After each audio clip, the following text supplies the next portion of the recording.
Now welcome to another lightning response video, where this time the question comes to us from Alex Brogan, who asked, "Hey Thor, I've been thinking about Thrawn coming back and how people have been discussing him. It's starting to feel similar, not exactly like a Boba Fett situation.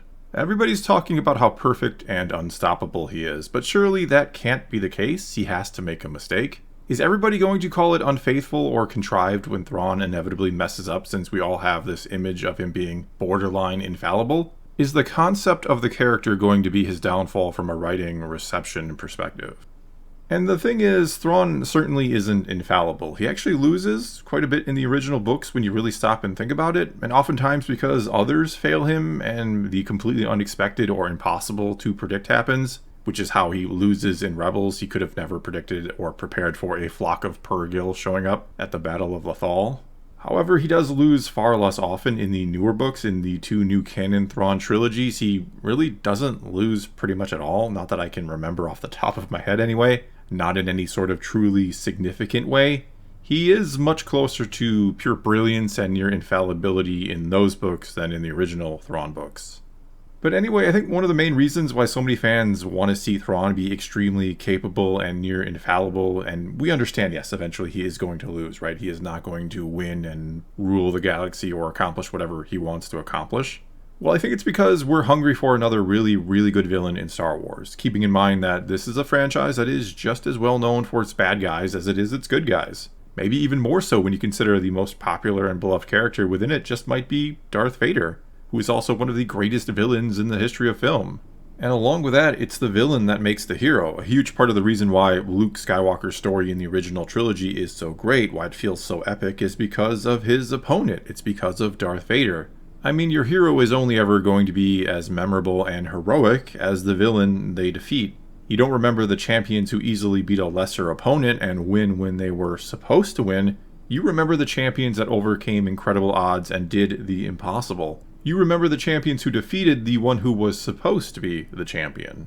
And that's what we need out of Thrawn, someone who is supposed to be the champion, but that our heroes somehow, someway, eventually, they find a way to defeat after a very difficult and costly struggle. Basically, it's really hard to have a truly epic tale of good versus evil when evil is always dumb or incompetent. And I'd argue one of the biggest issues with Disney Star Wars overall has been their villains. They've yet to make one that is truly memorable. And I mean, which one would we even consider the best or most interesting so far? And I'm excluding the show Andor from that since I don't know that it truly had a great central or sort of main villain, as much as all the bad guys were essentially well done and competent for the most part.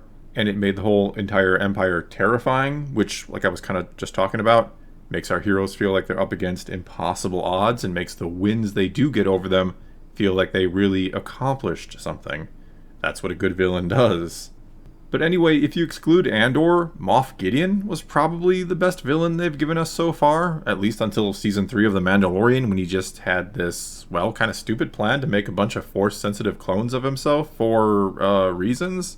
I mean, what was the endgame goal that he was trying to accomplish? Having one of those clones that is just as smart and cunning as he is, most likely, and also then Force-sensitive? Having one of them take him out and take his place? And I certainly don't think any of the villains in the sequels were that great, not with Snoke's time being cut short, and with Kylo losing to Rey right in the first film. That basically destroyed any hope he had to be truly interesting as a villain anyway, when your hero scores such a direct win over him right away, or right in the first act of the story, basically. And then she gets another over him in the second film without her getting a proverbial scratch or perhaps a hand cut off.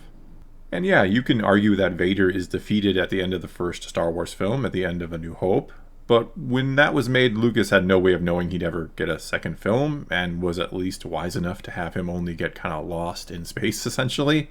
Plus Han's surprise return and the mistake of the other pilot who hits him and sends him spinning into space, that's what really did him in. It wasn't anything Vader did wrong.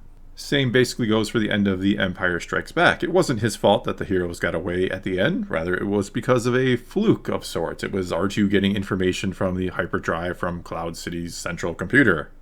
And let's not forget, before that, he beats down Luke. He could have killed him at any point, I'd argue, and even took off a hand. But in the end, Luke decides he'd rather die than join him and lets himself fall to what he rightfully should have thought was likely going to be his death. And then Luke needs to be saved in the end. Compare that to Rey's rejection of Kylo in The Last Jedi, where she pays no real price for initially just kind of falling or walking headfirst into what she should figure is a trap, but somehow doesn't. And then she rejects Kylo, but she doesn't lose a hand or anything of the sort. Again, she more or less gets away without a scratch, and she even then goes on to be the one who saves everyone else in the end. And that's not even the only way Kylo was made to look a fool in that film. Luke does a pretty good job of it as well. And that's the very good reason why Palpatine had to be brought back for the final film in the trilogy, for the Rise of Skywalker, which is because it was near impossible to think of Kylo Ren as a genuine threat to pretty much anybody at that point. So they had to take the easy route. Instead of having created a great villain in the previous 2 films, they take the easy route and bring back the guy who just flat out won the first trilogy of films. And so if Thrawn is going to be the main antagonist and carry this entire Mandoverse time period, which I think many of us are predicting he will, and if he's going to take us right into the eventual Dave Filoni movie, which is, yes, likely where he will ultimately get defeated some way, somehow. But if he is the guy, if Thrawn is our big baddie, then he needs to feel pretty unstoppable right now, especially right away. He needs to make a good first impression. I mean, look at Vader's first impression. Look how they brought him into the picture. He really needs to feel like many envision Thrawn should be, someone who is brilliant and about as close to infallible as you are ever going to get. Someone who usually or almost always wins. So kind of getting back to the initial question here, are fans going to be upset when Thrawn eventually loses? And I think the answer to that is, it all depends on how they build him up, how many wins he gets in the meantime. Because yeah, he is, again, eventually, almost certainly going to lose. But as long as he was built up as a major threat along the way, as long as he gets those wins, and at the very least it feels like he could have and maybe should have won if not for something incredible the heroes did to earn the victory over him, I really don't think we should complain. Now that doesn't mean no one will complain, but we shouldn't. We should kind of want the villains to lose in the end, right? I'm not saying you can never do a Palpatine type story where he wins, and well, he had to win that. We knew that was going to happen in the prequels. But again, these stories are really all about creating true villains that seem impossible to defeat in order to create heroic stories to inspire us, to make us feel like, yeah, we can overcome our own impossible obstacles in our own lives. And so far, that's something Disney has very much struggled to do with Star Wars. They have not made villains that feel like it's been impressive to defeat them. They've made jokes that overpowered heroes have defeated, which inspires nobody. But anyway, here's to hoping Thrawn will be the exception to that rule. Here's to hoping Thrawn has a great run before, yeah, our heroes beat him.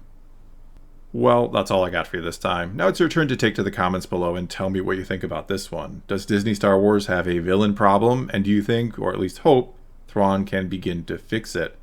Or you can always ask a question for a future lightning response video. Just start your comment off with "Hey Thor" and then ask away. But whatever you choose to do, leave a comment below. Let's talk some Star Wars, and until next time, thanks for watching.